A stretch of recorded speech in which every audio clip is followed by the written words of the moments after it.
राध्या को पानी पिलाकर प्रथम ने तोड़ा। तीज व्रत तो दादी देखकर हुई हैरान। फिर राध्या और रजनी लेकर आई उर्मी का सच सबके सामने। जी हाँ दोस्तों, आप सभी के फेवरेट सीरियल मन अति सुंदर में आया एक और नया ट्विस्ट। क्या वो नया ट्विस्ट आपसे बताऊं? उससे पहले अभी इस वीडियो को एक लाइक करके चैनल को सब्सक्राइब कर लीजिए, नहीं तो आप बाद में भूल जाते हैं। कहानी में आप देखेंगे कि उर्मी जब राध्या के जैसे तीज व्रत रख लेती है और उससे रहा नहीं जाता है, तभी वह किचन में छिपकर चोरी से कुछ खा के अपना व्रत तोड़ लेती है। उसी समय राध्या और दादी किचन में आ जाती है, जिससे कि वह दराज के नीचे छुप जाती है और उर्मी अंदर से उस दराज को बंद कर लेती है। लेकिन जैसे ही दादी राध्या को डांटती हैं कि राध्या, तुमसे अगर इतना नहीं रहा जा रहा था तो तुम्हें किसने बोला था कि तुम प्रथम के लिए तीज का व्रत रखो? लेकिन तभी वहां पर मामी आ जाती है और उन्हें नीचे से आवाज आता सुनाई देता है और वह सोचने लगती है कि नीचे आवाज कहां से आ रहा है। फिर जब वह दराज खोल करके देखती है तो वहां से उर्मी निकल आती है खाते हुए, और यह सब देख के सभी लोग हैरान हो जाते हैं और दादी यह सोचने लगती है कि उर्मी यहाँ पर क्या कर रही है। लेकिन जैसे ही वह सभी लोग देखते हैं, हैरान हो जाते हैं और उर्मी का सच आ जाता है सबके सामने, जिसको देखने के बाद दादी बहुत ज्यादा उर्मी को डांटने लगती है और राध्या को सभी लोग खरी खोटी सुनाता रहता है। इसलिए वह तुरंत राध्या की तरफ फेंक करके तुरंत उर्मी को बोल देती है, उर्मी, अगर तुम्हें व्रत नहीं रहना था, छुप करके कुछ खाना ही था, तो तुम ऐसे ही बोल देती, और तुम्हारी तो शादी भी नहीं हुई है। हालांकि वहां से उर्मी तुरंत चली जाती है और बाकी मित्तल परिवार के सभी लोग भी वहां से चले जाते हैं और रजनी जाकर के तुरंत राध्या से बोलने लगती है, राध्या, अच्छा की कि उर्मी का सच आ गया, सबके सामने नहीं तो दादी यानी माँ जी तुम्हें ही गलत समझती और सभी लोग तुम्हें ही खरी खोटी सुनाने लगते। और वहीं दूसरी तरफ दादी भी यह पूरे तरीके से ठान चुकी हैं कि राध्या का व्रत किसी भी तरीके से, चाहे कुछ भी हो जाए, तुड़वाना है और उसे इस तीज का व्रत को बिल्कुल भी नहीं रखना है। और वहीं दूसरी तरफ राध्या चाहती है कि उसके पति यानी प्रथम आकर के उसका व्रत खुलवाए।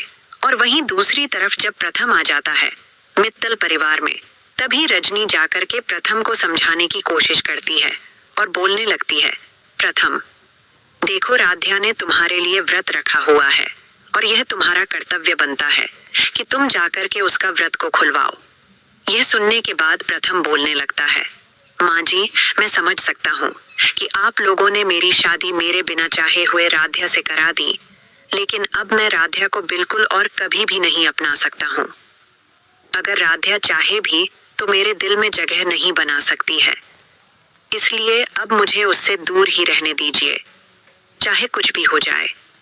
हालांकि वहीं दूसरी तरफ प्रथम राध्या की बातों को मानने से मना कर देता है और राध्या भी जाकर के प्रथम को मनाने की कोशिश करती है। लेकिन वहीं दूसरी तरफ दादी भी यह ठान चुकी होती है, इसीलिए दादी खुद प्रथम का साइड लेकर के अब वह यह बिल्कुल भी नहीं चाहती है कि प्रथम जाकर के राध्या का व्रत खुलवाए और राध्या से प्यार करे। इसलिए दादी थोड़ा बढ़ा चढ़ा देती हैं प्रथम को और राध्या से दूर रहने के लिए बोलने लगती हैं। लेकिन वहीं दूसरी तरफ जब ओमकार को यह बात पता चलता है, क्योंकि सभी लोग व्रत खुलवा रहे होते हैं और वहां राध्या के पास प्रथम दिखाई नहीं देता है, तो ओमकार प्रथम को बुलाने की कोशिश करते हैं और प्रथम को खोजने लगते हैं, ताकि जिम्मेदारी ओमकार की होती है कि राध्या से शादी करा दिया गया है। लेकिन अब सभी लोगों को यह मानना ही पड़ेगा कि प्रथम के लिए राध्या ही बिल्कुल ठीक है।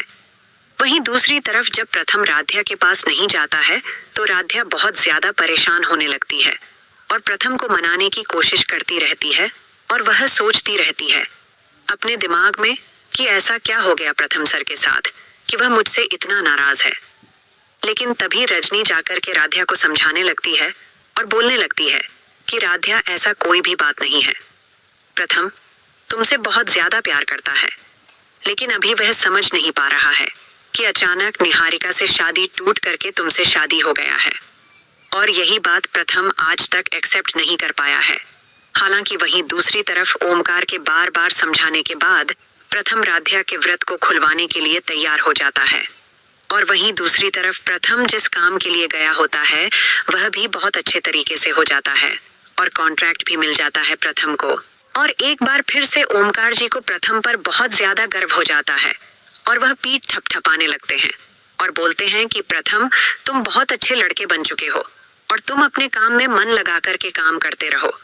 और जब से राध्या मित्तल परिवार ने में कदम रखा है तभी से सब कुछ ठीक होता चला जा रहा है और बहुत ही चीजों में बदलाव आ चुका है और सब कुछ ठीक ठीक हो गया है।